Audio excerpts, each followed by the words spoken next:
What's up, everyone? Coming at you with a midweek commentary this time. I wanted to wait a couple of days after TLC and Raw just to let everything soak in, and we're going to take kind of just a casual look at the pay-per-view and Raw, and maybe a couple things that happened on the Super SmackDown, and what we're looking at heading into the holidays and the New Year. Now, there is a really good chance that this might actually be my final commentary until my end-of-the-year video coming up around the 29th or 30th of the month. Like I said before, I suspended production on my Q&As and pay-per-view and DVD reviews just until January. I wanted to finish out this year and start fresh in 2015. So January is going to be a loaded month on the GoodMicWork channel, including a few changes that are taking place to the channel as well. So stay tuned. But usually, as we head into holidays and Christmas time and all of that, the WWE doesn't really do a whole lot. I mean, they'll have some decent Raws, the tribute to the troops, a lot of Christmas-themed stuff, shit like that, but nothing ever earth-shattering goes down. And usually it's just it's fun family entertainment for people to watch during the holidays, and we're never going to see any major angles take place. Except for last year, however. I remember coming up and doing a commentary just like this, saying, this is going to be my last commentary until the end of the year, and then Daniel Bryan goes and turns heel on the last day of the month. Hopefully nothing too crazy like that will happen this year, and I can keep my schedule as planned. Also, as it pertains to the year-end video, I know I asked a lot of you your advice of what I should do. I got to be honest, it's still going to be a good video. It's still going to be a special video for the end of the year, but I really had trouble deciding what to do. So it's not, a 5-hour job like I've done in the past. Just a small little special episode I thought was a really nice way to close out the year and launch us into 2015 and all of the new shit you're going to be seeing on the GoodMicWork channel. So, the year-end video I think will be good, but it's not going to be anything too elaborate, or definitely not as big as it was last year. So now that all that bullshit's out of the way, why don't we take a quick look at TLC and Raw, just an overall general look. I'm not going to go through match-by-match results because this is 3 or 4 days old now, and we all know what happened. But I want to just briefly run through TLC. I had a lot of opinions on the pay-per-view, and I'm one of the ones that are saying that it was not that bad. I think it's a very easy thing to do right now, especially since the WWE has really been disappointing us, and NXT had given us that great show on the WWE Network last week. I think it was a really easy thing to do, just to shit all over this pay-per-view. But I really didn't want to do that. I don't think this show was that horrible. I think people really overreacted who hated it. And don't get me wrong, the show was not perfect by any means. There was a lot of shit on the show that made me completely yawn, and there was a lot of stuff that I knew would suck, and it did suck. But when you think about the major angles on TLC, forget about all the stupid shit that went on. When you think about the major stuff, it was not that bad. First of all, for all you CENA haters out there, weren't you thrilled that this guy wrestled in the first hour of the show? What were they, the third match? I was pretty surprised about that. What I was not surprised about was the outcome, and that was John Cena winning, because John Cena is going to go to the Royal Rumble to face Brock Lesnar. I said that in my last commentary. There's no way they would make him the number one contender in September, wait all this time and get 3 or 4 weeks before the Royal Rumble and then take it away from him. That's fucking stupid. So he was going to come out of this thing still as the number one contender to the WWE title. We knew that. And for all you people out there that bitch that Cena never loses clean, well, guess what? Sometimes he doesn't win clean either, because Cena got the victory, but big deal, right? Doesn't hurt Seth Rollins in the slightest bit, because Roman Reigns returned to the WWE, interfered in the match, and actually attacked the Big Show, who had previously interfered on the behalf of Seth Rollins to beat up John Cena. Roman Reigns' music hits. He comes down through the crowd, slightly tweaked up outfit. I don't know how I feel about it. If I was a wrestler, I wouldn't like wearing all that shit. He just looked like he was wearing really heavy, like jeans or cargo pants and a big heavy, shirt and all that. I just wouldn't like to wrestle in that shit, but that's his gimmick. He does look very good in it. He came out and he speared the shit out of the Big Show and allowed John Cena to get the victory, put Seth Rollins through the table, and John Cena is off to the Royal Rumble to face Brock. No big deal. You can't freak out and jump off the goddamn Empire State Building because John Cena won a match. He won the third match on the show with outside interference and help. No big fucking deal. More good news on the pay-per-view. Our buddy, Dolph Ziggler, actually wins back the Intercontinental title in a great ladder match to open the show. This was my favorite match on the show. And I said in my predictions video that I was counting on this ladder match to steal the show. I thought that it was going to be a lot better than people think. The very idea of Dolph Ziggler in a ladder match is enough to give any of us a hard on, and when you think about how good Luke Harper is for a guy his size and how new he is, these guys were going to work great together. They had a Shawn Michaels and Razor-ish size differential, in the match that I really liked and I really enjoyed. I liked that contrast in size and styles, and I thought it would make for a good ladder match, and it did. Ziggler put on a hell of a show right in front of his hometown fans, and he wins back the Intercontinental title, which a lot of us did not think he was going to do. I predicted Harper to retain, but I don't care about what I predict. I care about what I want, and what I wanted to see was Dolph Ziggler win the Intercontinental title. Now, for everybody that's complaining, like I said earlier, there was a lot of bitching going on about TLC. Can you at least not be a little bit happy that Dolph Ziggler is finally getting the push?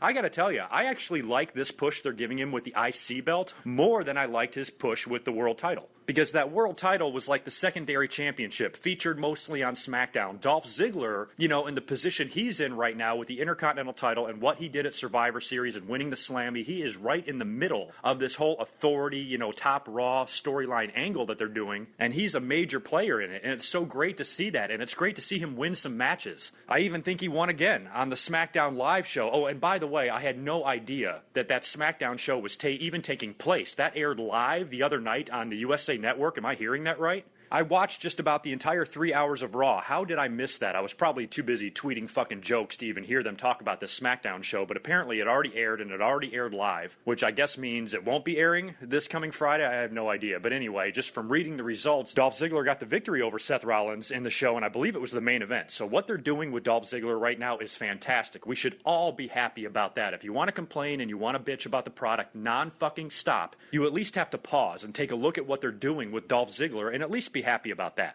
You know what else you should be happy about? Dean Ambrose getting another pay-per-view main event, this time against Bray Wyatt in a full-blown TLC match. And when you think about it, we were debating, all week long what match would be the main event. Actually, as a matter of fact, I don't think there was a debate. We all just assumed that it was going to be Seth Rollins versus John Cena because the number one contendership is on the line. And number two, it's John Cena. And number three, it's Seth Rollins, who's a young guy that they're trying to push, current Money in the Bank holder. You would think that would be the main event. We really didn't doubt it at all. But that wasn't even a TLC match. That was just a tables match. So the fact that they went with Wyatt and Ambrose, I think, was really awesome. But also, we should have seen that coming. We should have known that if the pay-per-view name is called TLC, and there's only one TLC match on the pay-per-view, that should be the main event. The match, of course, also great. A match full of weapons with these two crazy fucks, it's going to be good. The finish, I don't know. You know what the finish reminded me of? I tweeted it immediately as soon as it happened. I said, that TV exploding in Ambrose's face I thought was kind of a hokey finish, but it was still done well, because the first thing I thought of was King of the Ring,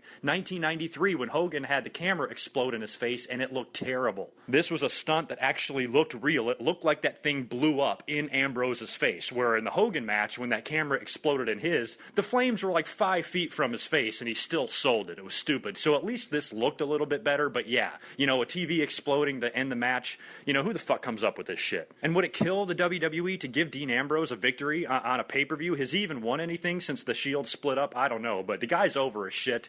He's just crazy enough, I think, to where he's not harmed by these losses. So I think he's saving face and being slightly protected a little bit despite the fact that he's losing, but he does need a victory. But then if he did get the victory, you'd probably have a whole nother set of fans bitching that Bray Wyatt lost. So nobody's ever fucking happy. I think most people's opinions of the main event are the same as mine. The match was good, but the finish was just a little weird, that's all. So when you think of those three matches right there, Ziggler having an awesome ladder match to open the show and win back the Intercontinental title, WWE not cramming John Cena up our asses in the main event and making him work, in the second hour of the show, and then you combine that with Bray Wyatt and Dean Ambrose giving the main event in a great TLC match, that was enough to make this pay-per-view bearable and definitely, I think, above average. Now, with that being said, this show was not perfect. We all know that. I mean, Ryback and Kane in a chairs match, who fucking cares? Ryback beat Kane in that. We all knew that was going to happen. Rusev and Jack Swagger came out there and had the exact same match that they've already had a couple of times this year, which was really dumb. Nikki and AJ was nothing special. The Usos and Mizdow was nothing special, although it was extremely hilarious just to watch Damian Mizdow do his thing throughout that match. One of the most entertaining parts of the show for me was watching that goofy motherfucker do his thing. So even though that was funny and entertaining, at the end of the day, even though we all like Mizdow, they're kind of making a mockery out of the tag team titles because you have a team.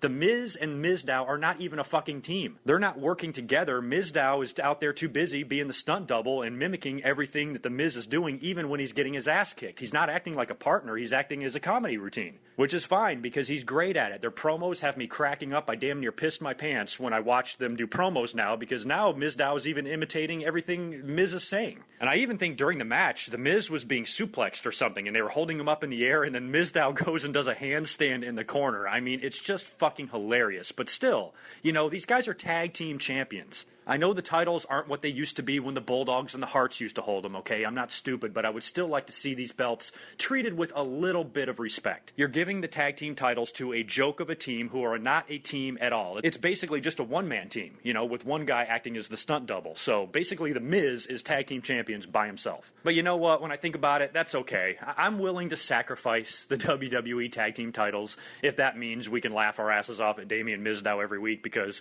it's not gotten old yet. It's still extremely funny, and the guy's over as shit, and hopefully this silly little run that he's having here with the Miz will lead to big things for Damien Mizdow, and we'll forget all about how he was quote-unquote buried. Also, one of the matches that I hated on the show, but that also surprised me, was Big Show versus Eric Rowan in a stairs match. What's next? Guardrails match? Fucking Titantron matches? Who knows? But the most surprising thing about this match was the finish. Big Show beat Eric Rowan. And then when you turn around the next night on Raw, Eric Rowan got beat again. So much for this push. What was the point of that? What was the point of splitting up the Wyatts? They didn't do a thing with Eric Rowan. I'm not saying he's completely dead in the water, but losing at TLC wasn't that bad, but then turn right around and lose on Raw right after that is not doing this guy any fucking favors at all. Where are they going to go with him from here now that he's lost like this? So, I'm one of the people that would just like to see the Wyatt family get back together. I like Rowan and I like Harper. I'm glad that WWE is giving them an opportunity to go singles and go on their own and make names for themselves. That's what every wrestler wants. But that three-man unit was pretty fucking strong.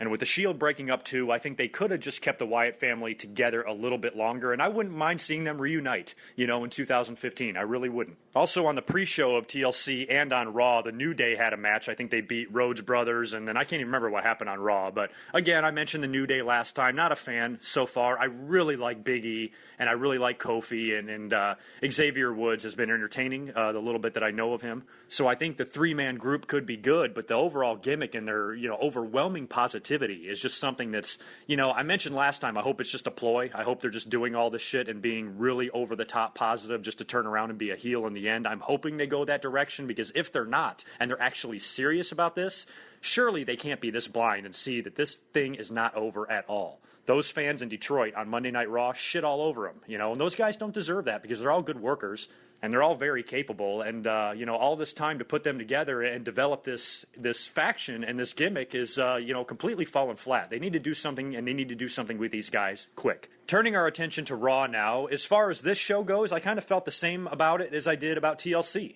I thought it was way too easy just to start shitting on the show from the very first minute it started. Everybody was bitching that the opening segment went too long. You know what? It did, but it still wasn't that horrible of a segment. We got Chris Jericho and Paul Heyman together in the same ring, which is pretty cool. I know John Cena ran out there and a bunch of other people ran out there, and it went on for nearly 30 minutes, which could have really been shortened up. But again, not a reason to completely crucify the show and say the whole thing's going to suck just because of that. All they're doing in their own WWE way is to set up the night's angles and to announce to the fans that it's going to be Brock and Cena at the Royal Rumble, which is what we knew anyway. It wasn't that bad of a segment, but I do agree it was definitely overdone. Or overbooked, I should say, because that was all over Twitter on Monday night. For some reason, every fucking fan was using the word overbooked to describe WWE, which is really funny. It must be a word that was used by a wrestler recently or something, because it amazed me how many people were saying the same fucking thing. Now, I mentioned Jericho was the host of Raw. He was actually running Raw, and he was a very busy man. He had a highlight reel, he had a match, and he was in that opening segment. The match he was going to have was a match with Paul Heyman,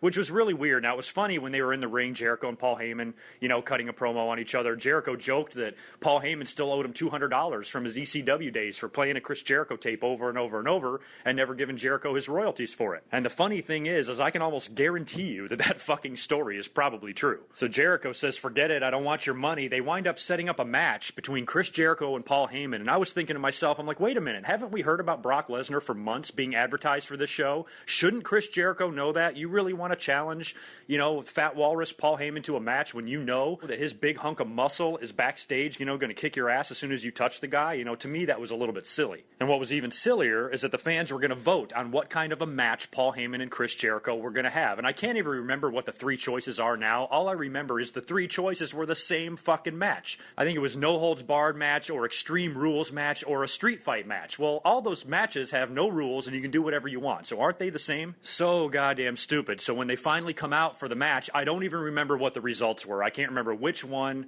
was chosen for the match. But of course, Paul Heyman gets on the mic, starts cutting a promo, and completely trolls Jericho, even pulls out his checkbook, which was the fucking funniest thing I've ever seen. Heyman pulls out his checkbook and says, okay, I'm going to write you a check for your $200 I owe you. And we all know Paul Heyman's history with checks, so at least he can kind of poke fun at himself. So he basically just begged for mercy from Chris Jericho, all along knowing that Brock Lesnar's music is going to be hitting and Brock's going to come out there and beat the shit out of Jericho, which he did. It's our first time laying eyes on Brock, the WWE champion, in a very long time. And he came out there without the fucking belt, which was even funnier. It's like I almost forgot WWE even had a champion. So he came out there, beat up Chris Jericho. Brock is back. It was awesome. They're setting up CENA and Brock big time. Now, as far as CENA goes, it was also announced in that opening segment that he was going to be taking on Seth Rollins in a cage match. Because Seth Rollins is furious. Seth Rollins cut a promo saying, I got fucked over at Survivor Series because of Sting. Or, excuse me, the vigilante Sting. I'm already pissed about that. They said it 600 fucking times in 5 minutes on Monday Night Raw, and I don't like it. I have no idea what the big problem is with just calling him Sting. That's his fucking name. If you want to give him a nickname, fine. But just like Big Red with Eric Rowan, they don't shut the fuck up about it.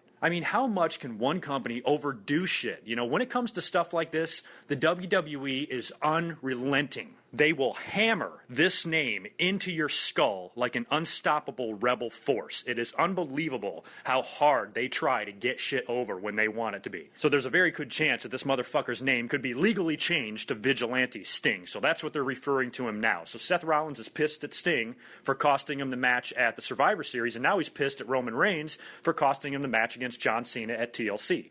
So this sets up the big cage match main event for later on in the night, which was very, very predictable, but I didn't care. First of all, if you're mad that it's predictable, number one, John Cena's going to lose, okay? That should be the first happy thought that comes into your head, is that this motherfucker is going to lose. And we know Brock is probably going to make an appearance in the match because he's there. He's probably not going to be there again until the beginning of the year. They got to set up the match with John Cena, so what better way to do it? Have Brock come out, beat up John Cena, and have Seth Rollins win the cage match, and that's exactly what they did. And they even tied up the loose end with Brock Lesnar and Seth Rollins, because if you remember, back at Night of Champions, Seth Rollins interfered in that match and gave Brock the curb stomp and almost cashed in the Money in the Bank on him. So Brock and Heyman and Rollins stand in the cage, and I think Heyman and Rollins shake hands, and they let Rollins just walk out of the cage and beat John Cena. So there's going to be no repercussions for Seth Rollins. He has no heat, apparently, with Brock Lesnar. That's squashed now. Brock's focused on Cena.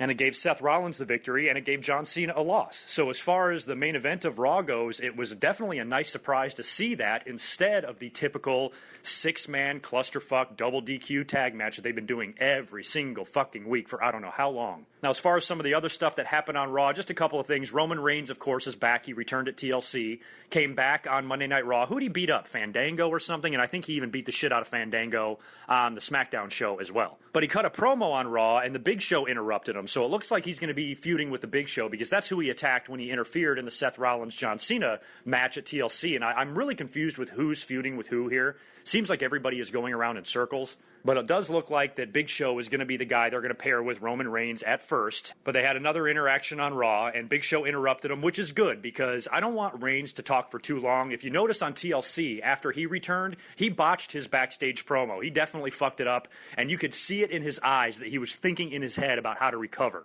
He just jumbled up his words, and of course it's live, it's no retakes. He can't do what I just did a minute ago when I jumbled up my words, and I can just edit that out and give you guys the second version. He had to kind of think on his feet and try to recover from the botch, and he really didn't do that good a job of it. And I will admit that his promo skills could use some work, but I think they just need to keep it short and sweet with him. Anytime he's going to get out there and talk, it needs to be quick and to the point. This is not a guy, he's not CM Punk. He's not going to be able to go out there and talk for 15 minutes and tell his story. He does not possess those skills, at least as of right now. So if he's going to talk, he needs to keep it short and sweet and to the point and just be the badass ass-kicking monster that he is.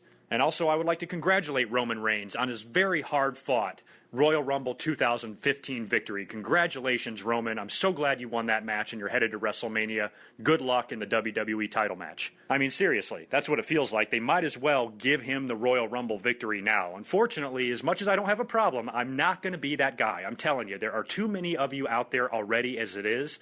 that are fighting this Roman Reigns push, kicking and screaming. You do nothing except complain about John Cena and how WWE never gives anybody else a chance. Here the WWE is giving a lot of other guys chances. You got Rollins, Ambrose, Ziggler, Wyatt, and Roman Reigns are all major players, top-tier talent on that roster that were not at this level 2 years ago, and you're still pissed about it. So yes, the WWE does overdo things, or overbook things, excuse me. They do push guys, they do shove them down our throats, and when the WWE wants to do something, they are going to do it whether we want it or not. We saw that earlier this year at the Royal Rumble when they did what they wanted to do with Batista, and the fans shit all over it. So hopefully that will not happen to Roman Reigns. And even though the WWE is forcing him on us a little bit, you have to understand that he is not the worst guy in the world. When it comes to guys like that, big guys like Batista and Roman Reigns is very athletic. He looks like $1 million, and let's not forget who his family is. You really want to shit on The Rock's cousin like that? There's a hell of a lot of good athletes in that family. I don't think it's fair just to hate a guy because of the WWE's treatment of him. If you want to hate Reigns and you want to hate Cena, then you need to send letters to Vince McMahon, not to those two guys. So I'm going to do my best in 2015 to be as optimistic and positive about Roman Reigns as possible. I'm not going to completely blind myself when the WWE overdoes it with him, but I'm going to try to do my best to enjoy his work, because if they're going to put the belt on him and he's going to be the guy that upends Brock at WrestleMania 31, at least that's what we're all thinking. Instead of shitting on this idea, why don't we hope for the best? Roman Reigns versus Brock might be a good match. We don't know that it won't. There's no reason to get pissed off at WWE's plans just because we know what they are. So hopefully they can still make it good. And hopefully, like last year, if they realize how predictable things are, they'll throw some swerves at us. I just congratulated Roman Reigns on his 2015 Royal Rumble victory. Maybe that's a swerve they could do, because surely the WWE knows that the fans know that Roman Reigns is the odds-on favorite to win this thing. So maybe they can do something where they swerve us and screw Roman Reigns out of it. Somebody else wins, and then Roman Reigns, I don't know, gets the number one contender spot at the next pay-per-view at Elimination Chamber, or whatever the fuck it's going to be called. Maybe they can do something like that to keep the fans guessing leading up to WrestleMania, because like last year, we didn't know the WrestleMania main event until just a couple of weeks before, when Daniel Bryan had that whole Occupy Raw and he demanded to be involved in the main event if he beat Triple H. That stipulation wasn't added until the very end. So it is possible that if the fans get too pissed off about this, the WWE could tweak things up. They sure as hell did last year, and they really redeemed themselves from an awful Royal Rumble and gave us a wonderful WrestleMania 30. Unbelievable show. Still one of my favorite WrestleManias of all time. So if they did it this year, who's to say they can't do it next year? Also, another feud that looks like it's kickstarted on Raw was Ryback and Rusev, and that's just what I said a few weeks back. I'm like, WWE wants to push Ryback so bad. Here you got a guy on the other side, another equally as impressive, badass monster heel. This could be a clash of the Titans right here. So bring in Ryback and have these two clash together, and, for people who have not seen this match before, or little kids who are marks that don't understand, this could be a big deal for them. And I thought this was a big way to get Ryback some cheers. I think fans will be behind him. Now, he didn't get the reaction that I was hoping he would get when they finally did launch this feud, but, we'll have to wait and see. Hopefully it will be good. I've made my thoughts known about Ryback. He's not my favorite guy. I'm not really a huge fan of his work, and I think Rusev is actually a lot better than him. And if these guys are going to feud, and there's got to be a winner and there's got to be a loser, and somebody has to come out on the losing end of this program, I want it to be Ryback. At this point, we might as well hope for Rusev to continue his push. They've pushed him very, very hard this year. So if you ask me, just keep it going. You keep pushing him for these next couple of months, you can set him up for a huge opponent at WrestleMania 31. It could be anybody. And did you guys hear the rumors about, some of you were talking to me about it on Facebook and Twitter, I guess the European title is maybe being rumored to come back? I think that would be a great idea. Now, I don't know what kind of storyline they would use to get rid of the U.S. title. I don't know if Rusev would hold on to the belt so long that they just re-declare it the European title and bring it back out and re-debut the belt and throw the U.S. title in the trash. Well, not throw it in the trash, but do something with it. Just get rid of it. So that is pretty much it. I just wanted to talk about the current storylines. Like I said, it's really confusing. I wasn't sure who Roman Reigns was going to feud with when he came back, and the fact that he interfered in the Seth Rollins match and he has unfinished business with Seth Rollins made me think he might be feuding with him, but it looks like it's going to be Big Show. We still haven't seen Randy Orton come back yet either, and I guess they've had him penciled in with a feud with Kane, but what about what happened with him and Rollins, with Rollins putting his head through the cinder blocks? or through the stairs or whatever the hell he did. It seems like Randy Orton would have unfinished business with Rollins. So I don't know who's going to be feuding with who here. I have no idea. Kane right now is involved with Adam Rose. What the fuck? He's out there with a goddamn bunny and shit. So it just makes me so sick what they're doing with Kane. I mean, he's basically being paid every week to go out there and get shit on, so whatever. Glenn Jacobs, he's a legend. He's a veteran. He can do whatever the hell he wants as long as he's happy. But, for a Kane fan, or for somebody who loves that character and the character's history and its legacy, man, to see him out there looking like an idiot in khakis fucking drives me nuts. Still a lot of WrestleMania 31 discussion, too. What kind of matches are we going to see? Right now, it looks like Roman Reigns will probably win the Rumble, go on to face who? Brock Lesnar or John Cena? We'll wait until next year because I want to end the year on a positive note and not a negative one and have it flooded with a bunch of John Cena retards. So we'll start, debating whether or not Cena is going to win the title at the Royal Rumble next year. But my early prediction is that Brock is going to hold on to the belt. Because how many times have I mentioned it? Their plans for Brock Lesnar at SummerSlam, I think, really never changed. They said, we're going to put the belt on him in the most unique way ever. Nobody's ever been squashed in the main event in a pay-per-view like that. John Cena took that ass-kicking hard. And Brock was already a monster because he had just ended the streak. And then he went in there and did that to John Cena. So at this point, having him make it all this way, not being on TV for almost 4 months with the WWE title and then showing back up to drop it to Cena, if they're going to hold him off of TV for this long, they might as well just wait until WrestleMania to do it. To me, that would make the most sense. And there's so many cynics. And like I said, I'm not going to get into John Cena debate. That shit is over as far as this channel is concerned. I will never do that again. But we have to talk about it a little bit because I know the cynics are going to be coming out in mass, just like they were before SummerSlam, completely convinced that not only is John Cena going to beat Brock Lesnar, but he's going to squash Brock Lesnar and make him tap out in 5 seconds. I cannot tell you how many people insisted that Cena was going to win at SummerSlam. Not only did he lose, he got squashed. Same thing with the Royal Rumble. Cena,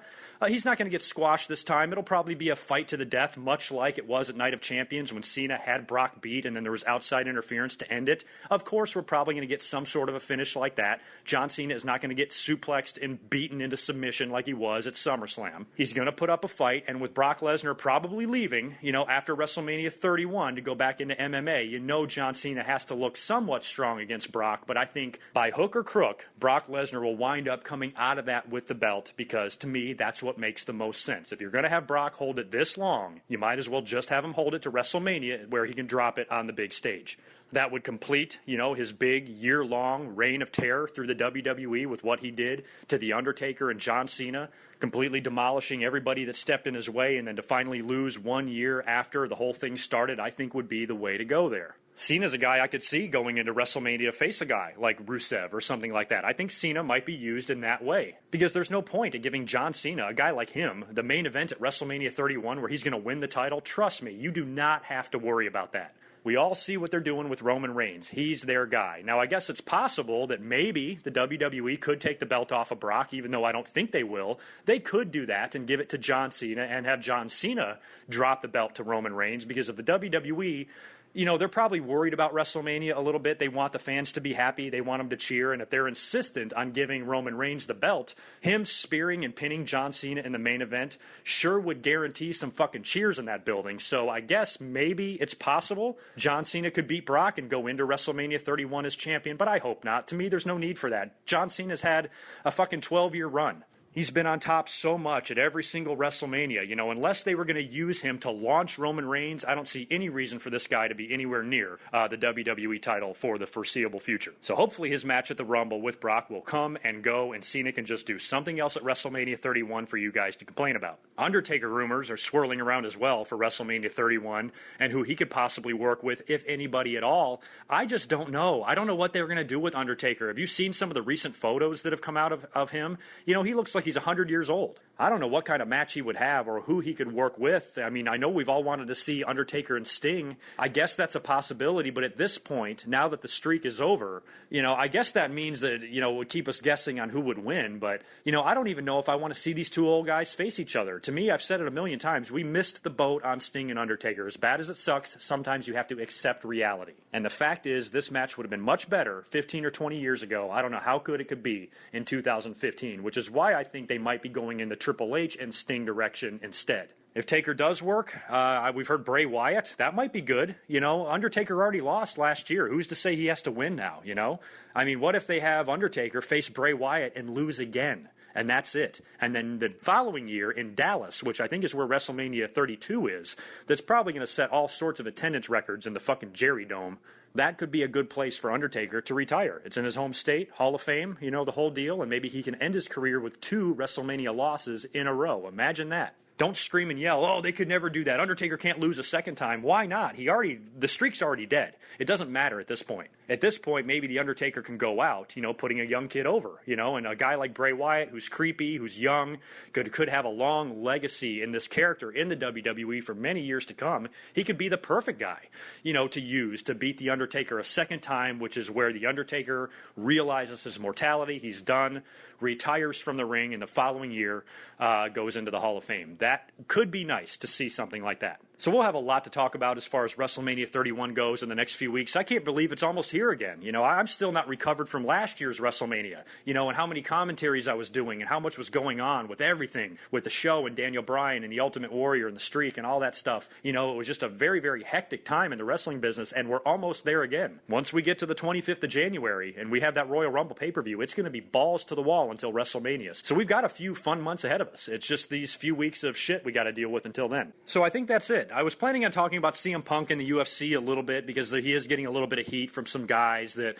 for some young guys, it's just like wrestling. MMA is just like wrestling. A lot of these fighters that are trying to make it, that are wrestling in front of, 50 people for no money at all and killing themselves and fighting, these, real fights, for legitimately no money and paying their dues and sleeping in their car, all that shit you would hear from young wrestlers back in the day. The same thing goes on in MMA. So I can understand a few of them being a little bit pissed off that here comes this guy with no experience whatsoever coming into the UFC making a huge payday. Because whenever his first fight takes place, no matter who his opponent is, the buy rate is going to be through the roof. The company's going to make money. He's going to make money. And I can see how it would rub guys the wrong way. It's the same way in wrestling. It's just like when WWE guys in the locker room hate to see Brock Lesnar coming in making fucking $10 million a year to work 3 matches. It's bullshit. So you're seeing a lot of that same stuff in UFC. So CM Punk, for his own benefit, for his own good, he has got to put up a good showing. I really hope he can succeed in this, because if he cannot, he's going to look like a fucking chump. And when he does come back to wrestling, if he does come back to wrestling,